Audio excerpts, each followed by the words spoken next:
लिखो करणी माता। नाम पढ़ा है हमने एक दो बार बीच में।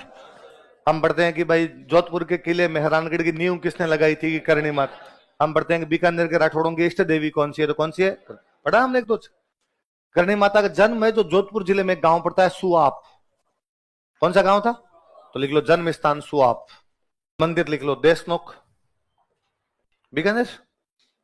आप में से कई लोगों ने मंदिर देखा होगा, किस किसने देख रखा है, कौन कौन गया है? जो खूब सारे लोग गए। आप जब जाते हैं या जिन लोग नहीं भी गए उन्होंने सुना होगा या उन्होंने कोई वीडियो वगैरह देखे होंगे कि मंदिर में खूब सारे चूहे हैं। मंदिर में क्या खूब सारे, इसलिए इस मंदिर का नाम ही पड़ गया चूहों का मंदिर। क्या पड़ गया? वो जो चूहे होते हैं उनको चूहा नहीं बोलते, उनको बोलते हैं काबा। क्या बोलते हैं? लिखो। ऐसा मानते हैं कि यदि किसी को सफेद चूहा दिख जाए तो ये अच्छी बात है, शुभ माना जाता है। लेकिन किसका दर्शन शुभ माना जाता है? सफेद चूहा जो होता है उसका। ऐसा कहते हैं कि करणी माता के एक बेटा था, वो कोलाइत नहाने के लिए गया। कहां पे नहाने के लिए गया? कोलाइत में झील हम पढ़ते हैं, सत्यनारायण पूर्णिमा कोलाइत में बड़ा मेला लगता है, वहां पे नहाने के लिए गया। पैर फिसलने से उसकी मृत्यु हो गई। कोलाइत झील में डूबने से उसकी क्या हो गई? मृत्यु। कहते करणी माता ने अपने उस बेटे को जिंदा किया और जिंदा करने के बाद कहा आज के बाद कोई भी मेरा बेटा मुझे छोड़ के कहीं नहीं जाएगा।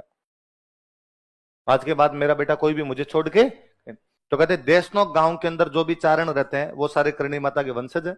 ऐसा माना जाता है कि उनके परिवार में किसी की डेथ होती है तो काबा बनता है, काबे की डेथ होती है तो उनके परिवार के अंदर जाता है। वो सारे देशनोक के अंदर ही रहते हैं। तो माना जाता है कि जितने भी काबे हैं ये करणी माता के वंशज। और चमत्कार को नमस्कार है, मैंने वहां एक भी काबा छोटा बच्चा नहीं देखा, एक भी काबा मरा हुआ नहीं देखा। इतने सारे काबे हैं तो ये होना चाहिए ना, कोई छोटा सा इतना सा हो, कोई इतना बड़ा हो, कोई इतना बड़ा हो, ये होना चाहिए सारे एक आकार के लगभग। मैंने सिंगल नहीं देखा उनमें कोई मरा हुआ है। सबसे बड़ी बात, मंदिर में इतने ज्यादा चूहे कि आपसे चला नहीं जाता है ना। आपको यूं पैर घसीट के चलना पड़ता है कि यदि आपने पैर उठा लिया तो हो सकता है आपके पैर के नीचे चूहा आ जाए, और आप पैर घसीट के चलते तो भी आपके ऊपर से चूहे निकलते हैं। तो कई जो यूं आपके शहर वाले टाबर कूल डूड टाइप के जाते हैं वो तो कूदते ही रहते हैं उधर, उनसे तो आधे परिक्रमा ही नहीं दी जाती। गांव वालों को तो क्या है, चूहे छिपकली ऊपर से खूब गए हुए रहते हैं है ना। वरना ये जो एक फैशन है छिपकली से डरने वाला, तो वो बाद में टाबर वो आदमी उनसे चला ही नहीं जाता। वहां इतने ज्यादा चूहे हैं फिर भी बिल्ली नहीं आती। देशनोक में बिल्लियां तो खूब सारी है। ऐसा नहीं है कि देशनोक गांव में बिल्लियां नहीं है, बिल्लियां तो है, तो वहां मंदिर क्यों नहीं आ रही? यदि एक दिन आ जाए तो उसका तो पिकनिक हो जाए और ढंग से जुगाड़ हो उसके लिए तो अच्छा था। पर ये भी और मंदिर ये भी नहीं कोई बंद है, ओपन है, तो बिल्ली तो घुस ही सकती है। रात भी रात घुस जाए भाई, दिन के अंदर तो ठीक है चलो जनता की भीड़ भाड़ रहती होगी, रात को घुस जाए मंदिर में, पर कोई बिल्ली नहीं है, कोई चूहा मरा हुआ नहीं, कोई चूहा वहां पे बच्चा नहीं। 92 93 के आसपास बीकानेर में प्लेग फैल गया। प्लेग होता ही चूहों से, तो सबसे ज्यादा प्लेग कहां पर होना चाहिए? देशनोक। पूरे बीकानेर जिले में था, देशनोक को छोड़ के एक सिंगल गांव जिसमें प्लेग नहीं था, वो गांव कौन सा है? बाकी ऐसा कोई गांव नहीं बचा बीकानेर में जिसमें एक आधे आदमी को प्लेग नहीं हुआ। तो ऐसा माना ही जाता है भाई वो चूहे साधारण चूहे नहीं है, वो चूहे क्या है? काबे। काबे मतलब वो भगवान जो करणी माता उनके क्या है? वंश। तो आप भी जाओ तो आप कभी नोटिस करना कि वहां पे कोई भी चूहा आपको छोटा नहीं दिखेगा और कोई भी चूहा आपको मरा हुआ नहीं दिखेगा। और सफेद चूहे के दर्शन दुर्लभ है, बहुत रेयर किसी आदमी को सफेद चूहा दिखाई देता है। कि यदि कोई आदमी यूं बहुत आस्था ही हो, भयंकर आस्था हो, तब जाके डोगरी दर्शन देती है, वरना हर आदमी के लिए तो बस की बात नहीं। अब आप में से कई कहेंगे कि नहीं सर हम गए थे और हमें वहां पे दिखा था। दिखना किसको कहते हैं? मैं इस मंदिर में 100 150 बार आराम से गया हूँ कोई, कि बीकानेर पड़ते तब हमारे लिए वहां जाना बहुत नॉर्मल सा हुआ करता था, सप्ताह में एक बार चले जाते। नवरात्रों के अंदर तो यूं पक्का था कि पहले नवरात्रे को पैदल जाएंगे। पहले नवरात्रे के दिन यदि बीकानेर को देख लिया जाए तो ऐसे लगता है बीकानेर खाली हो गया और पूरा बीकानेर देशनोक चला गया। पूरी रोड ब्लॉक है, महिलाएं बच्चे बूढ़े जवान, क्या मतलब गाड़ियां भर भर के, मोटरसाइकिलें जा रही है, पैदल लोग जा रहे हैं, पूरे यूं जुड़ जाती है भीड़ कि बीकानेर से देशनोक तक लाइन बनाई जाए तो लाइन क्रॉस कर जाए, इतने सारे लोग जाते हैं। तो हम तो स्कूलों में पढ़ते उस टाइम तो खूब जाया करते भाई, 30 35 किलोमीटर पड़ता है, ज्यादा दूर भी नहीं है, तो पैदल भी खूब सारे जाया करते थे वहां पे। तो आस्था भी खूब सारी बीकानेर के अंदर है कि नहीं भाई करणी माता की आस्था भी वहां पर रखी जाती है। और पर वो आजकल जो मंदिर है वो मंदिर पूरी तरीके से पिकनिक स्पॉट हो रखा है। आजकल मुझे लगता है आजकल लोग आस्था से तो कम आते हैं और चूहे देखने ज्यादा आते हैं, तो फोटो खींचने में उनमें बिजी रहते हैं। तो मैं 100 150 बार गया हूं, मुझे सिंगल टाइम सफेद चूहा नहीं दिखा। देखना किसको कहते हैं? देखने का मतलब है कि आप घुसे, आप घुस के मूर्ति के सामने गए, आपने हाथ जोड़े, हाथ जोड़ के परिक्रमा लगाई, परिक्रमा लगा के वापस आ गए। इसको तो कहते हैं दर्शन करना। इस दौरान तो आज तक नहीं दिखा। एक बार मुझे याद है आगे से एक निकला था, मुझे ऐसा यूं फील हुआ कि सफेद चूहा निकला है, था कि नहीं था पता नहीं, पर उस दिन लगा अरे यार आज अपने घुसे न घुसते अपने को सफेद चूहा दिख गया। इसको तो देखना कहते हैं, इसमें तो एक बार भी नहीं दिखा। वैसे मेरे को 150 के 150 बार दिखा है कि वहां पर एक साइड में कढ़ाई पड़ी है, वहां कढ़ाई के पास आप 15-20 मिनट आधा घंटा जाके खड़े हो जाओ तो वहां दिख जाता है, पर वो जबरदस्ती है। वो तो फिर आप माता जी करेगा दिख आया हूं तो ऐसे तो नहीं। डोकरी जिस दिन भला करेगी उस दिन खुद ही दर्शन दे देगी, और यदि आपकी भक्ति में कहीं ना कहीं कमी है तो तब तक आपको डोकरी दर्शन है। अपने मानते हैं कि भाई अपने इतनी अच्छी भक्ति नहीं करते होंगे डोकरी को कि डोकरी को ये लगे कि इसको दर्शन देने चाहिए। वहां जाके उस कढ़ाई के पास में, जब वहां तो जितनी बार गए हमेशा खड़े होते हैं, अब तो मेरा जी नहीं करता। शुरू शुरू में जाते तब कहते नहीं सफेद देख के ही जाना है, तो वहां पे खड़े हो जाते। एक वो जो ढोल बजाने वाले हैं उनके पास में जाके खड़े हो जाते हो। 2-3 लोकेशन है जहां पर वो 15-20 मिनट के अंदर घूमता है, एक आधा कोई सफेद चूहा घूमता है, तो यहाँ पे देख लिया जाए। पर फिर मुझे लगने लगा कि यार ये तो माँ के साथ जबरदस्ती है कि अपने माँ को कह रहे हैं कि नहीं तुझे दिखना ही पड़ेगा, देख मैं इतनी दूर से आया हूं तेरे लिए, अब तो यहाँ पे दिखाई दे। तो आजकल तो मैं उधर जाता है, मैं हाथ जोड़ता हूँ, परिक्रमा लगाता हूँ, बाहर निकलाता हूँ कि जिस दिन राजी होगी माँ उस दिन तो खुद ही दर्शन दे जाएगी, राजी नहीं है तो अपने भाग में नहीं। ऐसे जाते ही मंदिर मूर्ति के सामने के परिक्रमा निकाल के बाहर आए। आप में से किस किस को दिखा है? 1 2। तो कि मंदिर जाने वालों में तो अपने खूब सारे लोगों ने हाथ खड़े किए, तो बहुत रेयर रेयर दिखता है वास्तव में। तो ये कोई डोकरी का चमत्कार सा ये तो मुख्य मंदिर है। ये जो मुख्य मंदिर है ये तो कौन सा है? देशनोक में क्या बोलते हैं इसको? चूहों का मंदिर। चूहों को क्या बोलते हैं? काबा। और कौन से काबे को देखना चाहिए? इस देशनोक से थोड़ा सा अंदर की तरफ चलते हैं, मतलब गांव की अंदर जो जंगल की तरफ है, वहां पर एक मंदिर और बना हुआ जिस मंदिर को बोलते हैं नेहड़ी जी। क्या बोलते हैं? नेहड़ी जी बोलते हैं। पहले तो मैं बताता हूं नेहड़ी क्या होती है। बिलोना देखा? बिलोना, बिलोना देखा होगा? दही दही करने वाला जो छाछ को जो बिलोते हैं, दही को बिलोते हैं, उसमें एक लकड़ी होती है जो जमीन में रोपते हैं। एक लकड़ी जो जमीन में रोपते हैं। फिर आगे आपकी हांडी रखी हुई है, फिर हांडी में एक लकड़ी और होती है। जो हांडी में लकड़ी होती है जो घूमती है उसमें, वो तो है झेरना। वो तो क्या है? झेर। वो लकड़ी जो आपके जमीन में रोपी और जिसके चारों तरफ आप रस्सी घुमाते हो उसको बोलते हैं नेहड़ी। क्या बोलते हैं? तो जो जमीन में रोपी हुई लकड़ी जिसके सहारे रस्सी घूमती है वो तो क्या है? जो हांडी के अंदर आपके जो लकड़ी घूमती है, मथती है उस दही को, उसको क्या बोलते हैं? झेरना। तो वो जो नेहड़ी है वो जो बाहर लकड़ी लकड़ी होती है जो आपकी जमीन में रूपी होती है। कहते करणी माता जब यहाँ रहते थे इनके पास खूब सारी गायें थी, तो उन गायों का दूध होता, दूध का आप दही जमाओ, दही की आप छाछ बनाओ। जब उनको यहाँ पे वो छाछ वगैरह बनाया करते, तो जो लकड़ी उन्होंने लगा रखी थी, जो नेहड़ी लगा रखी थी, वो खेजड़ी का पेड़ है। वो क्या है? और लोग ऐसा मानते हैं कि उस खेजड़ी के पेड़ की चर्म रोग पर यदि लगाई जाए, छाल लगाई जाए, तो उनकी बीमारियां दूर हो जाती है। तो वहां से लोग वो जो खेजड़ी का पेड़ था, जो नेहड़ी जी है, जो करणी माता की नेहड़ी जी मानी जाती है, उसको छाल को तोड़ तोड़ के लेके जाया करते थे। तो कई साल तो वो बस खेजड़ी थी, वहां पे कोई मंदिर वंदिर नहीं था। अब वहां पे बहुत बड़ा मंदिर बना दिया। अब तो वहां पे इतनी ज्यादा भीड़ आने लग गई कि उस खेजड़ी को कवर कर रखा है ताकि इसकी छाल को उतार नहीं सके, वरना लोग छीना झपटी करते हैं वहां उसके लिए। तो अब उसको पूरा कवर कर दिया, पर वो मंदिर बहुत अच्छा सा बना हुआ है। तो आप में से जब भी कोई जाए तो मुख्य मंदिर तो जाए, बाद में नेहड़ी जी जाके आए, क्योंकि नेहड़ी जी वाली जगह पे करणी माता रहती थी। तो वहां नीचे अब भी एक गुफा बनी हुई है, ऐसा उस गुफा में एक शिवलिंग है। ऐसा माना जाता है कि इस गुफा में बैठ के करणी माता तपस्या किया करती थी। और जब करणी माता इस गुफा में बैठ के तपस्या करती, तब बाहर के किसी भी आदमी की एंट्री बैन थी, कि बाहर से कोई भी आदमी इस गुफा के अंदर नहीं जाएगा। और यदि कोई बंदा उस गुफा के अंदर जाएगा तो करणी माता को सूचना देके जाएगा, भाई माता जी मैं अंदर आ रहा हूं, तो जा सकता है, वरना तो नहीं जाएगा। कारण कहते हैं कि भाई करणी माता जब उस गुफा में बैठती तो अपना भेष बदल लिया करती, रूप परिवर्तन करके वहां पर बैठा करती थी। इसलिए डोकरे टाइप के लोग तो आज भी इन बातों का ध्यान रखते हैं।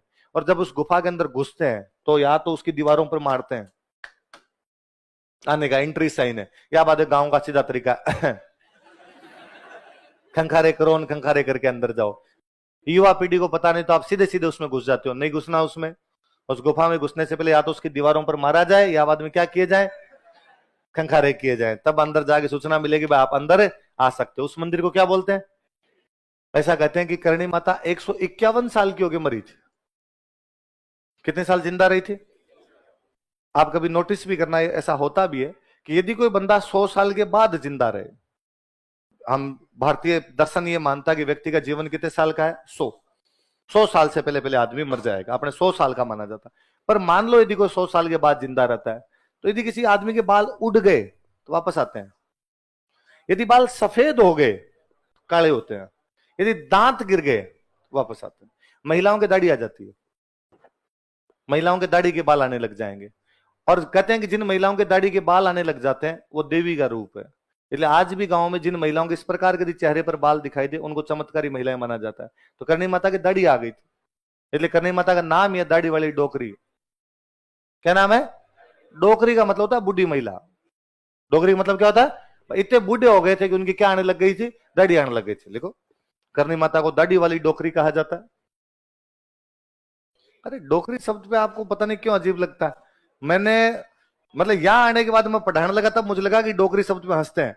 मैंने कभी याद ही नहीं आता करणी माता के मंदिर गए और कभी किसी को करणी माता के जाके कोई पूछता कहां जा रहे हो? डोकरी के। कहां से आ रहे हो? डोकरी। करणी माता। और आपको गाड़ियों के पीछे लिखा हुआ मिलेगा डोकरी कृपा, आपको मूर्तियों के नीचे लिखा हुआ मिलेगा दाढ़ी वाली डोकरी। तो डोकरी माता जी जितने भी ये देवियां हुई है इनके लिए सम्मानजनक शब्द ही माना जाता था कि भाई बूढ़ी महिलाएं थी जिन्होंने हमारे समाज के अंदर चमत्कार दिखाए। तो डोकरी का सामान्य मीनिंग तो क्या होता है?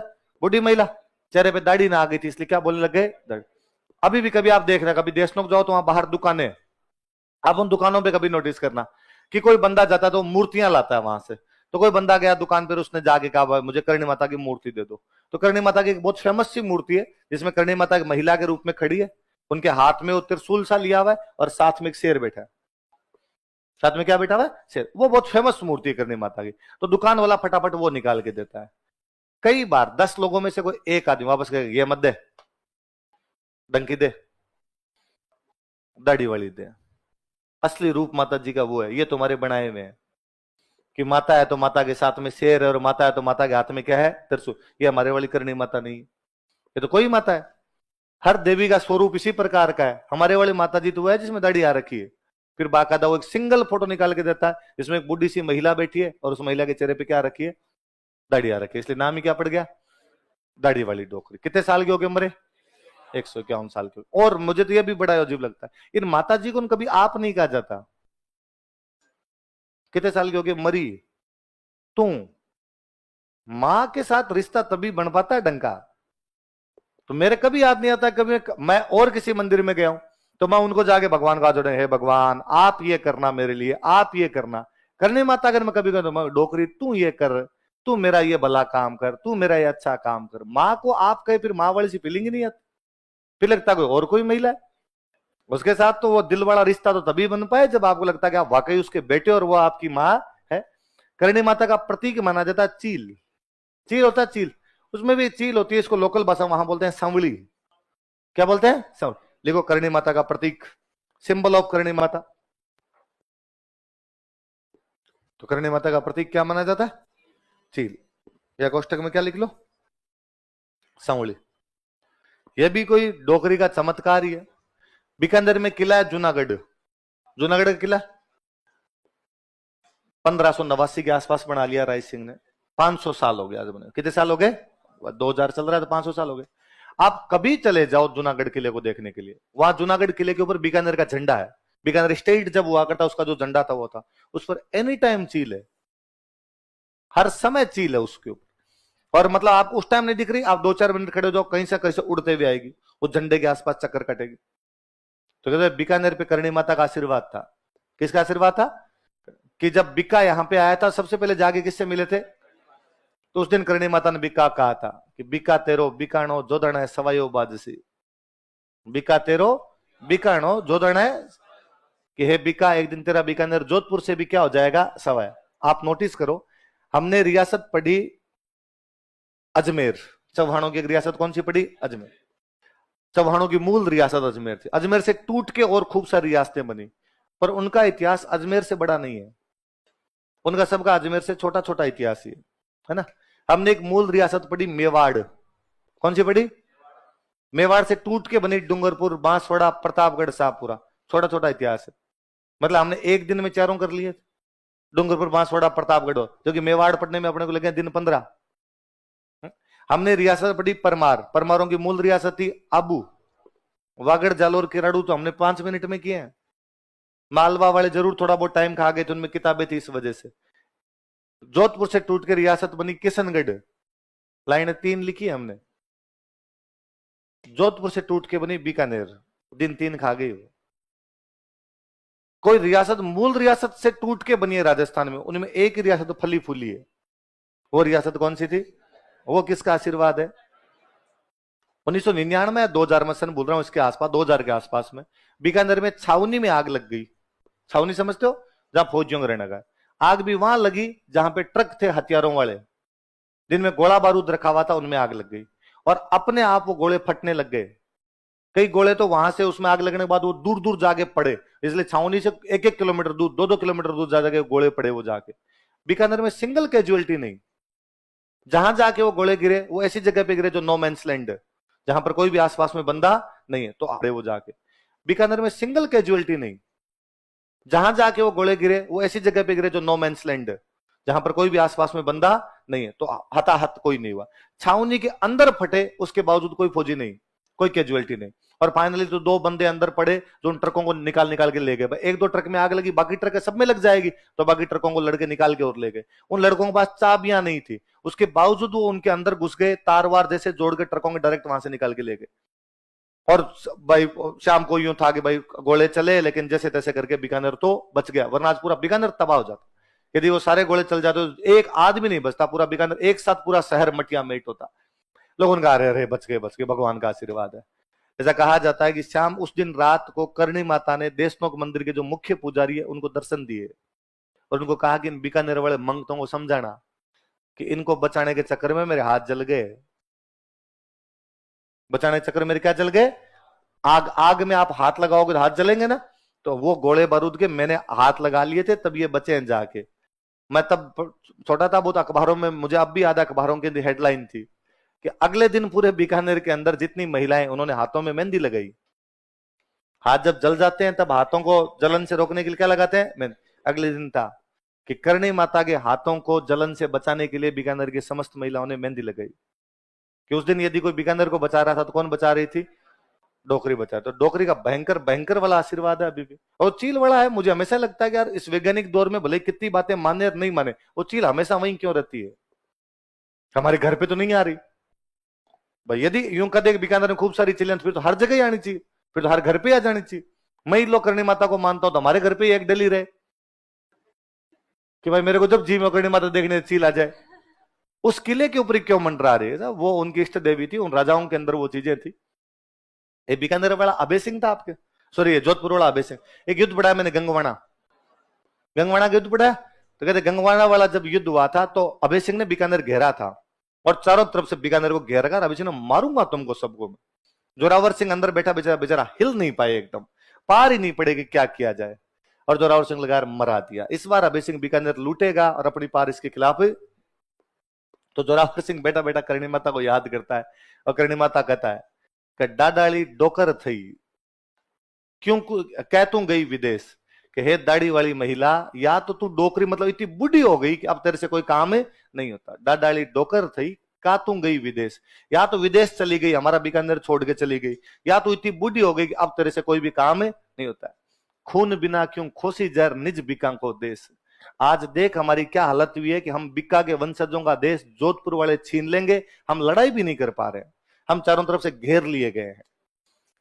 तो कहते हैं उसको यूं करणी माता ने को दर्शन दिए कि चील दिखी, कैसा सा कोई वृतांत है।